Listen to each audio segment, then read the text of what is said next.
Tomahawk को देखकर Putin बिगड़ गए हैं।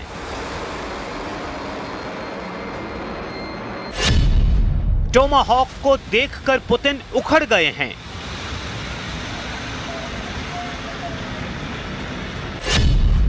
टोमाहॉक को देखकर पुतिन का गुस्सा रिकॉर्ड तोड़ रहा है। 2500 किलोमीटर रेंज वाली ये क्रूज मिसाइल अब यूक्रेन को मिल सकती है और इस मिसाइल ने रूस और नेटो के बीच तनाव को माउंट एवरेस्ट जितना बुलंदी पर पहुंचा दिया है। टोमाहॉक अमूमन समंदर से लॉन्च की जाती है। इस मिसाइल को समंदर में जंगी जहाज से लॉन्च किया जाता है। इस मिसाइल को पनडुब्बी से फायर किया जाता है। ऐसे अटैक अमेरिका ने कई बार इराक और अफगानिस्तान में किए हैं। सीरिया और यमन पर भी यही मिसाइल बरसाई हैं। अब इसका लैंड बेस्ड लॉन्चर, जिसे लॉन्ग रेंज फायर यानी LRF लॉन्चर कहा जाता है, यह ऐसा विकल्प है जिसे अमेरिका खुद अपनी सेना से हटाना चाहता है। लेकिन यही विकल्प अब यूक्रेन के युद्ध को तेज करने का नया ईंधन बन सकता है। अमेरिका के उपराष्ट्रपति JD वेंस ने कहा है कि ज़ेलेंस्की की टोमाहॉक वाली डिमांड पूरी करने पर बात चल रही है। अगर ऐसा होता है तो समझ लीजिए कि यूक्रेन और रूस के युद्ध में ऐसे शोले भड़केंगे कि फिर ये जंग किसी भी वक्त वर्ल्ड वॉर में तब्दील हो सकती है। लेकिन रूस और नेटो में बड़ा युद्ध भड़काने वाली स्टेटमेंट अमेरिका से नहीं आई है। यूक्रेन को हथियार सप्लाई करने वाले सबसे बड़े मददगार देश जर्मनी ने पुतिन के गुस्से को आसमान में पहुंचा दिया है। जर्मनी के चांसलर फ्रेडरिक मर्ज ने कहा है कि यूरोप का रूस से युद्ध तो नहीं चल रहा, लेकिन अब दोनों के बीच अब शांति नहीं है। पूरी दुनिया में अब यही कयास लगाए जा रहे हैं। अमेरिका से लेकर यूरोप और दुनिया का बाकी मीडिया भी बता रहा है कि जर्मनी और रूस के बीच बहुत बड़ा बवंडर शुरू हो सकता है और इसकी जद में पूरा यूरोप आएगा। इसका डर बना हुआ है।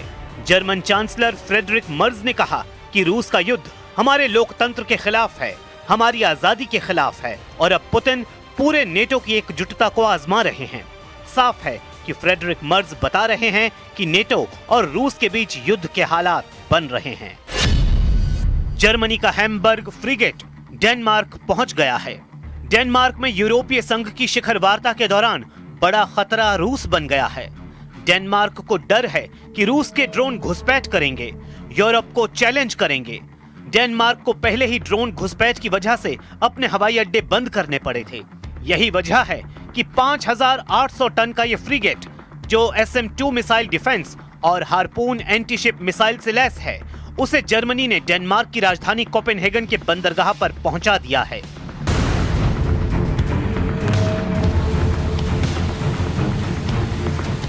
डेनमार्क में यूरोपीय संघ की मीटिंग के वक्त रूस के ड्रोन खतरा बन चुके हैं। इस दौरान 47 सदस्यों वाली यूरोप की पॉलिटिकल कम्युनिटी भी डेनमार्क में मिलेगी और जब यहाँ यूरोप के बड़े बड़े लीडर होंगे तब डेनमार्क की हवाई सुरक्षा बहुत बड़ी चुनौती है। यही वजह है कि डेनमार्क की प्रधानमंत्री मेटे फ्रेडरिक्सन बहुत परेशान हैं। Europæiske kolleger. Jeg har talt med den tyske kansler, den britiske premierminister, statsministerne i vores naboland Sverige og Norge og med den finske præsident. Ligesom jeg har været i tæt dialog med NATO's generalsekretær, og vi er nu fra dansk side i tæt dialog med NATO-allierede om, hvordan de i den aktuelle situation kan bistå Danmark, så vi kan beskytte. Denmark की प्रधानमंत्री कह चुकी हैं कि Norway, Poland और Romania के बाद अब उनका देश खतरे में है, क्योंकि इन 3 देशों में ड्रोन वाली घुसपैठ के बाद अब यही पैटर्न डेनमार्क में भी दोहराया गया है। मतलब साफ है कि रूस पूरे पूर्वी यूरोप को दबाव में लाना चाहता है।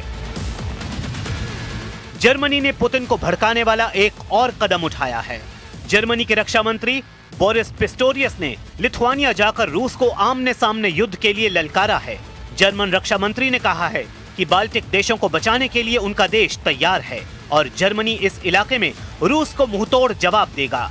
इसके लिए लिथुआनिया में 2026 तक जर्मनी के 2000 सैनिक तैनात रहेंगे। For us this means we will continue to respond to Russia's threats and hostile actions in a united and responsible fashion. We are significantly strengthening deterrence and defense, the backbone of our alliance. That is why we are here. Germany takes its responsibility seriously. We are true to our word. We stand by our allies and we are ready to protect the Baltic region. Germany ऐलान कर रहा है कि Putin से रिश्ते अब युद्ध नहीं, लेकिन युद्ध से कम वाले भी नहीं हैं। वहीं ट्रंप का टोमाहॉक वाला दांव पुतिन के गुस्से का इम्तिहान लेना चाहता है। सवाल है कि क्या डोनाल्ड ट्रंप और उनकी वॉर टीम किसके खिलाफ सबसे बड़े युद्ध की तैयारी कर रही है, क्योंकि दुनिया में कई वॉर जोन एक्टिव हैं और डोनाल्ड ट्रंप को महसूस हो रहा है कि अब उन्हें वॉर जोन में उतरना ही होगा। क्या डोनाल्ड ट्रंप रूस के खिलाफ युद्ध लड़ेंगे? क्या ईरान के खिलाफ सेना उतारेंगे? क्या यमन के टुकड़े कर देगा अमेरिका? या फिर चीन के खिलाफ बड़ा मोर्चा खोलने जा रहे हैं डोनाल्ड ट्रंप? बहुत बड़ा सवाल कि अक्टूबर में ट्रंप क्या करने जा रहे हैं। फिलहाल डोनाल्ड ट्रंप ने एक सिग्नल यूक्रेन के वॉर जोन को लेकर दे दिया है। ट्रंप ने कहा है कि व्लादिमीर ज़ेलेंस्की रूस के खिलाफ जीत सकते हैं, अपने खोए हुए इलाके वापस हासिल कर सकते हैं। have a shot at it because Russia. What prompted you to change your thoughts on Well, that? because I've been watching the way Russia's and what Russia's been doing. I'm very dissatisfied with what Russia's doing and what President Putin is doing.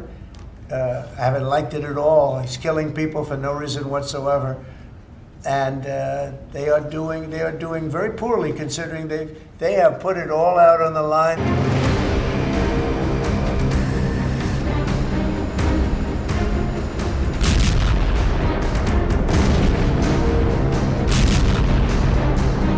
Putin से लड़ने के लिए France ने पहले ही शुरुआती तैयारी कर ली है। फ्रांस का सबसे खतरनाक जेट राफाल लगातार पोलैंड के आसमान में गश्त लगा रहा है। युद्ध का माहौल अंगड़ाई ले रहा है। ये फ्रांस के राफाल जेट हैं, जिन्हें भेजने वाले इमैनुअल मैक्रों हैं।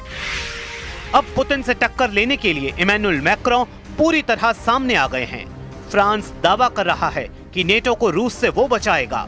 फ्रांस ने रूस को यूक्रेन के बॉर्डर पर रोकने के लिए अपने सबसे खतरनाक फाइटर जेट राफाल को पोलैंड में तैनात कर दिया है। राफाल बख्शेगा नहीं, इसकी गारंटी राफाल पर लगी मिसाइल दे रही हैं। राफाल के विंग टिप पर लगी माइका मिसाइल ये एयर टू एयर मिसाइल है जो दुश्मन के विमान को 80 किलोमीटर की रेंज में मार सकती है।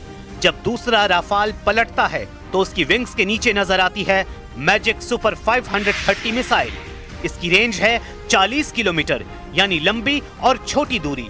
मैजिक सुपर 530 और माइका हर तरह के खतरों के लिए राफाल पूरी तरह तैयार है। और उसके सामने इस वक्त चुनौती है पुतिन के विमानों और रूस से लॉन्च होने वाले ड्रोन को रोकना।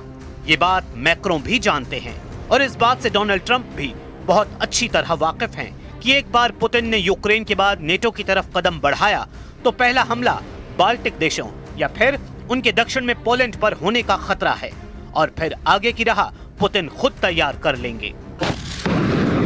पुतिन की तैयारी चौतरफा नजर आ रही है। वो युद्धाभ्यास करके समंदर से जिरकॉन हाइपरसोनिक मिसाइल भी फायर कर रहे हैं। उनके सुखोई 34 सुपरसोनिक बॉम्बर भी तैयार कर लिए गए हैं। रूस और बेलारूस अपनी सेनाओं के बीच तालमेल बढ़ाने के लिए किसी भी हद तक जाने को तैयार हैं। पोलैंड इस तैयारी का सबसे बड़ा नुकसान उठा सकता है, इसकी आशंका पूरे नेटो को है। पुतिन की सेना ने 3.5 साल के युद्ध में सबसे खतरनाक अटैक की तैयारी शुरू कर दी है। रूस इस बार यूक्रेन पर नहीं बल्कि नेटो पर सबसे बड़े हमले के लिए खुद को आजमा रहा है, क्योंकि अमेरिका और नेटो ने भी रूस को दबाने में कोई कसर बाकी नहीं रखी है।